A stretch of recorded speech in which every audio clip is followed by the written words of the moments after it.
our first look at deck build pack Justice Hunters.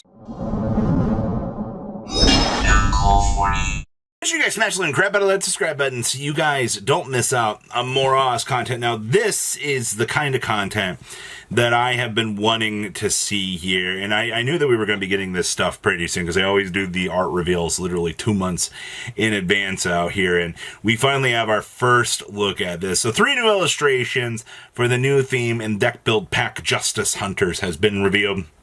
And this is actually some super exciting stuff. So remember, this set actually drops on March 22nd for Japan.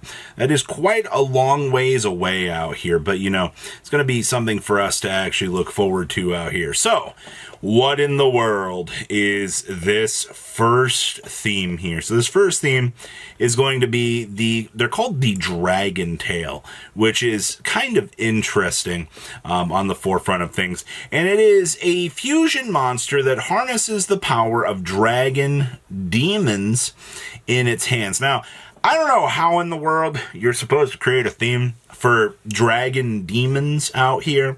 I'm assuming that this is kind of be in the same classification of well, I guess the first question is the name of this card is Star Dragon Larzion or Dragon Tail Zarion. So are these just going to be dark dragons? Because that's kind of what it seems like they're going to be here. I can't really imagine that they're going to classify these things as fiends, though it is entirely possible that Konami could kind of round this up and call these, you know, while they're like, oh, these are demons that, you know, are supposed to be this. You get into that really blurred line of classification of, you know, technically if it is still a dragon demon, it's still a demon at heart, and it'd still be classified as a fiend. See pretty much a majority of horror classification ever. Just because the demon has a different form doesn't make it not a fiend. So I am curious about that. Also, I do want to point out something very, very cool about this particular art that I have been enjoying for most of what we have seen for this today. I really love the fact, so it looks like it's got a lot of cosmic energy built into this, especially down here in the torso section. I think that the big thing with this, though, is as it's a demon, it kind of looks like it's harnessing the armor here of this, and I really like the feel that we are going for with this. It feels like a cosmic entity that has been fused and thrust into this position. Now, I am very curious to know what the lesser of the demons are going to be, because remember that this is a fusion monster that harnesses the power of dragon demons in its hand. All right, so that's going to be our first thing. If this is going to be an entirely generic dragon section yet again, also keep in mind we are coming off of the whole Year of the Dragon theme out here, so it wouldn't be surprising for Konami to kind of throw that on in.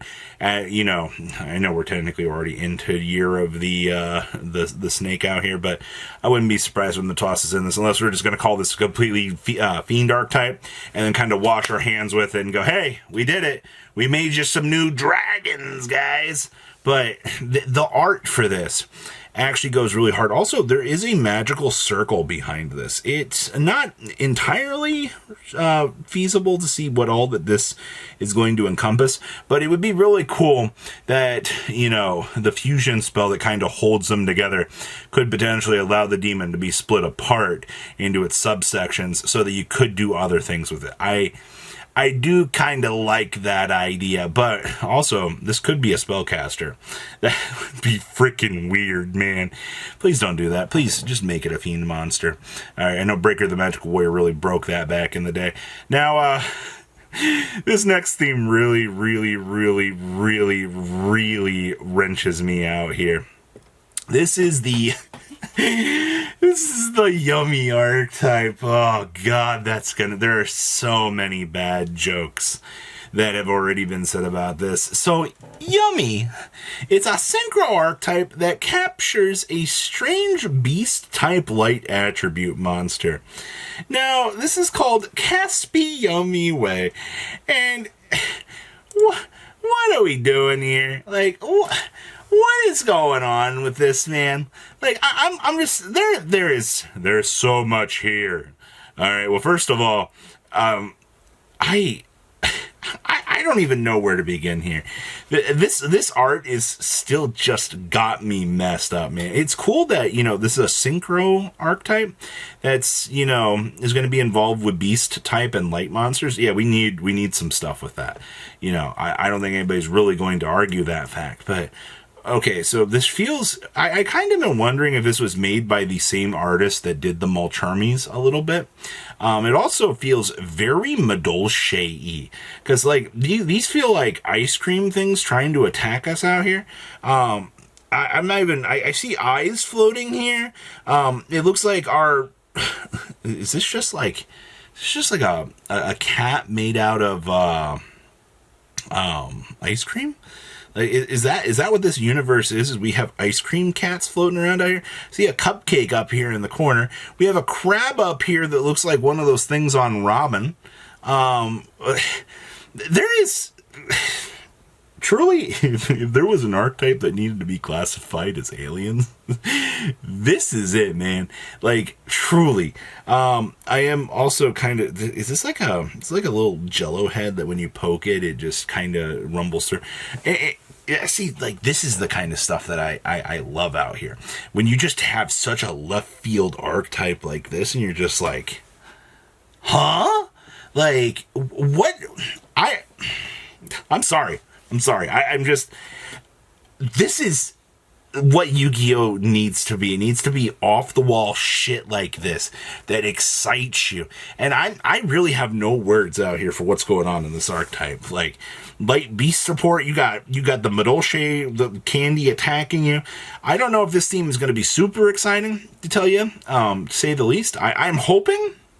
I truly am hoping that this deck is playable, because I want to see this shit, man. I want to go to competitive events, and I just want to be like, oh yeah, remember the Space Jello candy monsters are attacking us, the meta. This is going to be truly such an exciting part of the meta. And of course, this one really has gotten the community up in arms. This is called K9. You guys want to take a guess what this is? It's an Exceed monster. It's an Exceed monster that cuts through the evil that pervades the darkness. Now, specifically, it says it's an Exceed monster. So, are we going to just be a theme that's going to be dedicating all of our support to one Exceed monster? And, kind of building up from there? Because that's very interesting if that is. This is also called Canine Ripper. The first thing I got from this was... First of all, did the church and Exosister Lord just call up and say, hey, yo, we need some more, evil demon slaying buster action out here? This also looks a little bit more cyberpunkish in terms of what's going on in this section of the background. Not really too cyberpunkish, but I can kind of feel like that's what they're trying to develop out here. Also, the fact that I'm really hoping that this isn't another rank 4 deck. Granted, we just came from a rank 4 deck. Rank 5 would be really, really cool as well. But you've got to think about this. If we're going to keep pumping rank 4 stuff into the game, it would make sense for this. But then that just means we could build an Exosister Rizal Canine deck. And you already know that there's going to be some degen out there planning up some stuff with this. Hi, I kind of want to make a deck box out of this because I actually just really love this art. The mecha feel down here in the armaments really, really does feel really freaking sick. And I actually am curious to know what more that they're going to give to this archetype.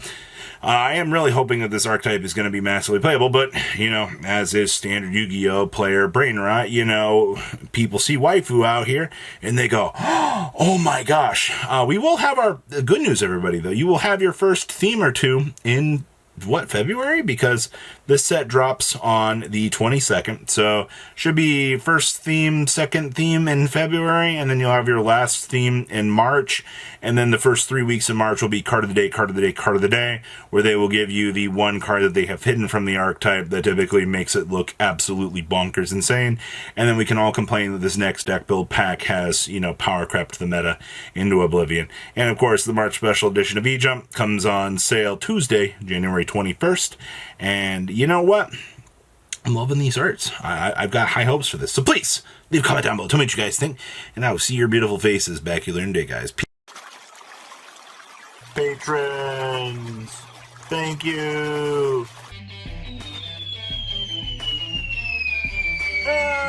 Whoa!